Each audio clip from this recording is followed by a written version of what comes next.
সংবাদ সবাইকে স্বাগত জানাচ্ছি। আমি ফিরোজ তোহা। শুরুতেই সংবাদ শিরোনাম। শুরুতেই জানাবো এই মুহূর্তে হাতে পাওয়া সর্বশেষ গুরুত্বপূর্ণ বাংলা আপডেট সংবাদ। যে নির্বাচনে জনগণ ভোট দিতে পারবে না সে নির্বাচন বাংলাদেশে প্রয়োজন নেই। এখন একটি কাজ করতে পারেন, রাজতন্ত্র কায়েম করতে পারেন, কিন্তু নির্বাচনের কথা আপনাদের মুখে মানায় না বলে মন্তব্য করেছেন বিএনপির স্থায়ী কমিটির সদস্য মির্জা আব্বাস। এবারে জানাবো প্রধানমন্ত্রী বিএনপিকে সহ্য করতে পারেন না বলেই নেতাকর্মীদের কারাগারে রেখেছেন বলে অভিযোগ করেছেন বিএনপির সিনিয়র যুগ্ম মহাসচিব অ্যাডভোকেট রুহুল কবির রিজভী। জানাবো ফিলিস্তিনের গাজায় দখলদার ইসরায়েলি বাহিনী কর্তৃক নিরীহ ফিলিস্তিনিদের উপরে নির্বিচারে হত্যার প্রতিবাদ এবং স্বাধীন ফিলিস্তিন রাষ্ট্রের দাবিতে বিক্ষোভ মিছিল ও সমাবেশের আয়োজন করেছে বাংলাদেশ ইসলামী ছাত্র শিবির ঢাকা মহানগর পশ্চিম শাখা। এদিকে সুন্দরবনের গহীনে 2 কিলোমিটার জুড়ে ভয়াবহ অগ্নিকাণ্ডের ঘটনা ঘটেছে বলে জানা গেছে। জানিয়ে দেব উপজেলা নির্বাচনে অংশ নেওয়া 61 নেতাকে বহিষ্কার করল বিএনপি।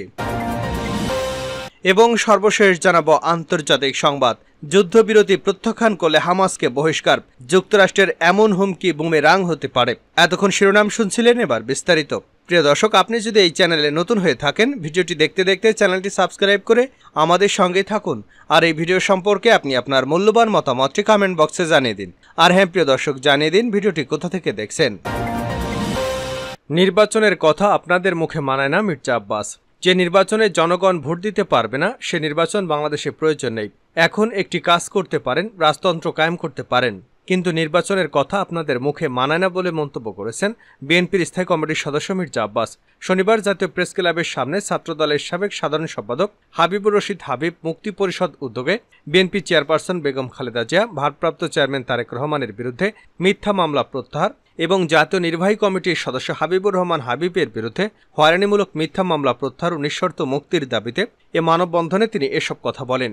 সাবেক গভর্নর ফরাসউদ্দিন আহমেদের বক্তব্য তুলে ধরে মির্জা আব্বাস বলেন, কি বিচিত্র বাংলাদেশ।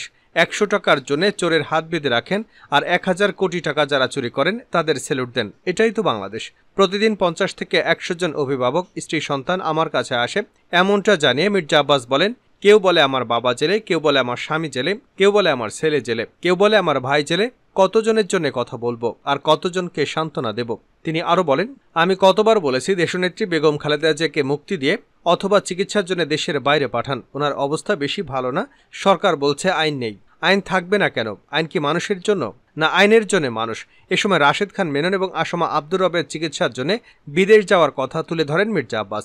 সেই সাথে তিনি বলেন, শহীদ রাষ্ট্রপতি জিয়াউর রহমান ও দেশনেত্রী বেগম খালেদা জিয়া তাদেরকে চিকিৎসার জন্য বিদেশে পাঠিয়েছিলেন। আসমা আব্দুর রবকে বন্দী অবস্থায় এবং রাশেদ খান মেননকে পাঠিয়েছিলেন আজকে দেশনেত্রী বেগম খালেদা জিয়া। মির্জা আব্বাস বলেন, আপনাদের মনে থাকে না, একটা মামলা দিবেন, জেলে পাঠাবেন, আর বলবেন রাজনৈতিক কোনো রাজবন্দী জেলে নেই।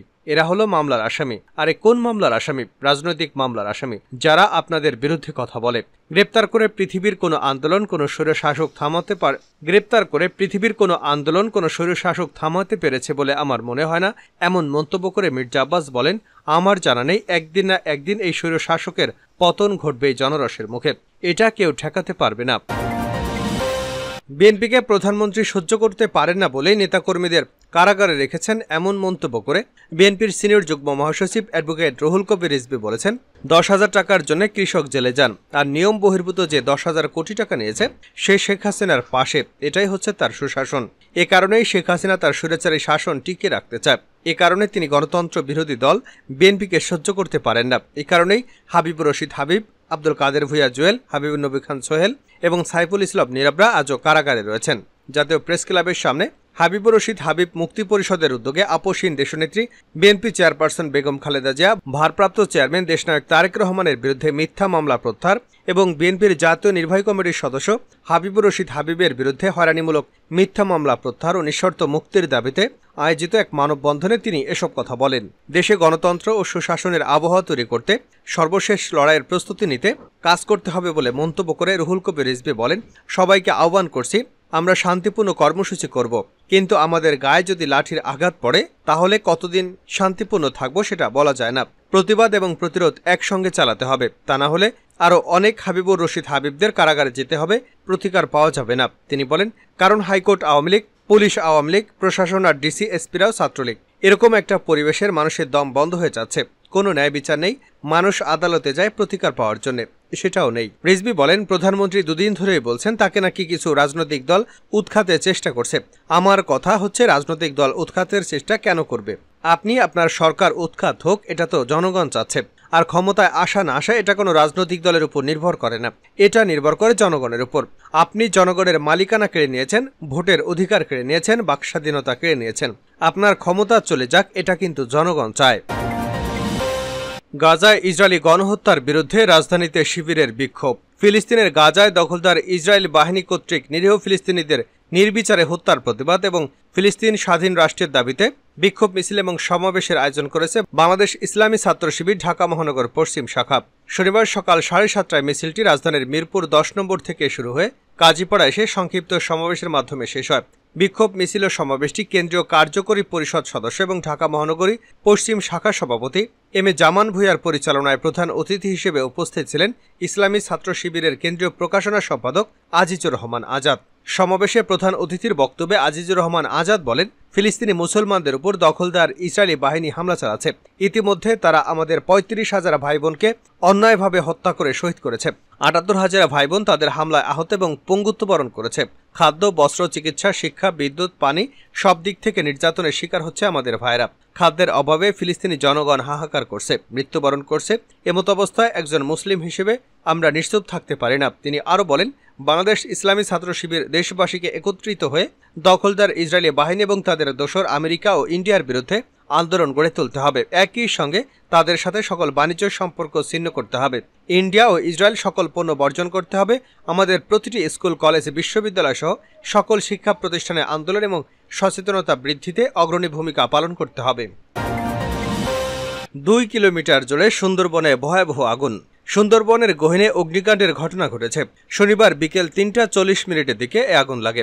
স্থানীয় জেলেরা সুন্দরবন পূর্ব বন বিভাগের চাঁদপাই রেঞ্জের আমরবুনিয়া টহল ফাঁড়ি সংলগ্ন বনাঞ্চলে আগুন দেখতে পান। পরে বন বিভাগ এবং স্থানীয়রা মিলে আগুন নিয়ন্ত্রণে কাজ শুরু করেন। সুন্দরবনের চাঁদপাই রেঞ্জের সহকারী বন সংরক্ষক রানাদে বলেন, অগ্নিকাণ্ডের খবর পাওয়ার সঙ্গে সঙ্গে 4টি টহল ফাঁড়ির বনকর্মীরা স্থানীয়দের নিয়ে আগুন নিয়ন্ত্রণে কাজ শুরু করেছে। বাগেরহাটের মোরেলগঞ্জ উপজেলার নিশানবাড়িয়া ইউনিয়নের 8 নম্বর ওয়ার্ড সদস্য মোহাম্মদ আবু তাহের মিয়া বলেন, আমরবুনিয়া ফাঁড়ির কাছেই আগুন লেগেছে। বেশ বড় এলাকা, অন্তত 2 কিলোমিটার জুড়ে আগুন ছড়িয়ে পড়েছে। সবাই নিয়ন্ত্রণের চেষ্টা করছেন। যেভাবে আগুন ছড়িয়েছে সেটি নিয়ন্ত্রণে আনা কঠিন হবে। সর্বশেষ জানাবো আন্তর্জাতিক সংবাদ। যুদ্ধবিরতি প্রত্যাখ্যান করে হামাসকে বহিষ্কার, যুক্তরাষ্ট্রের হুমকি বুমেরাং হতে পারে। ইসরায়েলের প্রস্তাবিত যুদ্ধবিরতির চুক্তি গ্রহণ করতে গাজা ভিত্তিক ফিলিস্তিনি প্রতিরোধ আন্দোলন হামাসের অনীহার প্রেক্ষাপটে হতাশা বাড়তে থাকায় কাতার থেকে হামাস নেতাদের বহিষ্কার করার দাবি জানাচ্ছে যুক্তরাষ্ট্র।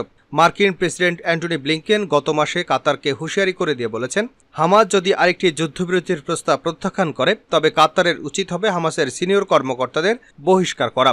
ওয়াশিংটন পোস্ট শনিবার এ খবর প্রকাশ করেছে। ওয়াশিংটন পোস্টের প্রতিবেদনে 3 সিনিয়র নেতার উদ্ধৃতি দিয়ে দাবি করা হয়েছে যে কয়েক মাস ধরে কাতার হামাস নেতাদের বহিষ্কারের প্রস্তুতি নিচ্ছে।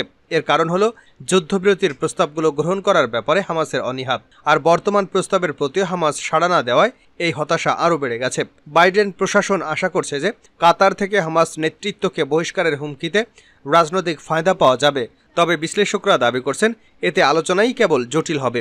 আলোচনার সাথে সংশ্লিষ্ট এক কর্মকর্তা বলেন, দোহায় হামাসের উপর চাপ প্রয়োগ অকার্যকর চাপ। সমস্যা হলো লোকজন সিদ্ধান্ত নেয় গাজায় বসে, আর তাদের রাজনৈতিক অফিস কোথায় হবে তা নিয়ে তারা পরোয়া করে না। কাতারে নিযুক্ত সাবেক মার্কিন রাষ্ট্রদূত প্যাটিক থেরোস সূত্রটিকে বলেন, কাতার থেকে হামাসকে অপসারণ করা হবে হোয়াইট হাউসের জন্য দুঃস্বপ্ন। এটা ভবিষ্যতের যে কোনো আলোচনার দরজা বন্ধ করে দেবে। তিনি এ ধরনের পদক্ষেপকে এভাবে অভিহিত করেন, আমরা সমস্যার সমাধান করতে গিয়ে নিজেদেরকেই ধ্বংস করা। সিনিয়র হামাস নেতা হুসাম বাদরান মার্চের প্রথম দিকে দাবি করেছিলেন যে গাজায় যুদ্ধবিরতির আলোচনা রুদ্ধ করার জন্য হামাস দায়ী নয়, বরং আগ্রহ দেখা যাচ্ছে না ইসরায়েল এবং আমেরিকার কাছ থেকে। তিনি বলেন, আমরা আলোচনা বন্ধ করবার ঘোষণা করিনি, আমরা এই যুদ্ধ থামানোর জন্য সবচেয়ে বেশি আগ্রহী। তিনি বলেন, আলোচনার একমাত্র জটিলতা হল নেতানিয়াহুর অবস্থান। তিনি আলোচনার টেবিলে কোনো চুক্তি করতে প্রত্যাখ্যান করেছেন। এই অঞ্চলের স্থিতিশীলতার জন্য সবচেয়ে বিপজ্জনক ব্যক্তি। তিনি সূত্রটির সূচনা করেছেন। মিশরীয় হামাস কর্মকর্তাদের মতে কাতারকে চুক্তিতে রাজি না হলে দোহায় হামাসের অফিস থেকে তাদেরকে বহিষ্কার করার জন্য হুমকি দেওয়া হয়েছে। তবে বাদরান এ দাবি অস্বীকার করেছে। ইসরায়েল জীবিত পণবন্দীদের তালিকা দেওয়ার অনুরোধ করে বলেছে যে খবর প্রকাশিত হয়েছে তাও অস্বীকার করেন তিনি।